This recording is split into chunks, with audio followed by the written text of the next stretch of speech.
बिस्मिल्लाहिर्रहमानिर्रहीम। अस्सलाम वालेकुम तमाम देखने वालों, क्या हाल है। अल्लाह ताला आपको खुश रखे, अपने घरों में आबाद रखे। मैं भी आपके दुआओं और अल्लाह ताला के फजलो करम से बिल्कुल ठीक ठाक खैर खैरियत से। आज मैं आपको बताऊंगी कि जो सब्ज़ मिर्च होती है इसका हम पेस्ट किस तरह बनाकर रख सकते हैं और कितनी ये ज़्यादा देर तक जो है वो चल सकता है, क्योंकि हम अगर पानी डाल के बनाएं तो ये जो है ख़राब हो जाती है और इनमें जो है फफूंदी वगैरह लगने का ख़तरा होता है।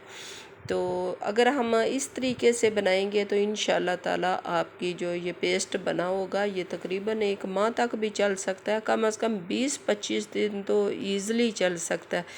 तो ये मैंने मिर्चें ली हैं, मिर्चों को मैंने अच्छी तरह धो के तो खुश्क कर लिया। खुश्क करने के बाद मैंने ब्लेंडर जग में डाला और जग में डालने के बाद मैंने इसमें 1 कप जो है वो ऑयल डाल दिया।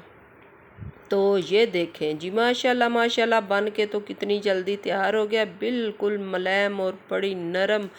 ये आप 25 दिन तक तकरीबन 1 माह तक भी ये चला सकते हैं। कुछ लोगों को प्रॉब्लम होता है, उनके हाथ पे जलन वगैरह होती है, तो जिनको ये प्रॉब्लम हो वो इसी तरह बनाकर रख लें। और ये ऊपर जो है ना एक मैंने पर्ची सी बना के लगा दी है ताकि पता चले फ्रिज में जब आपने रखा हो तो ये मिर्चों का पेस्ट ही है। तो इसके साथ ही मुझे दें इजाज़त और अपनी दुआओं में याद रखें। अल्लाह हाफिज़।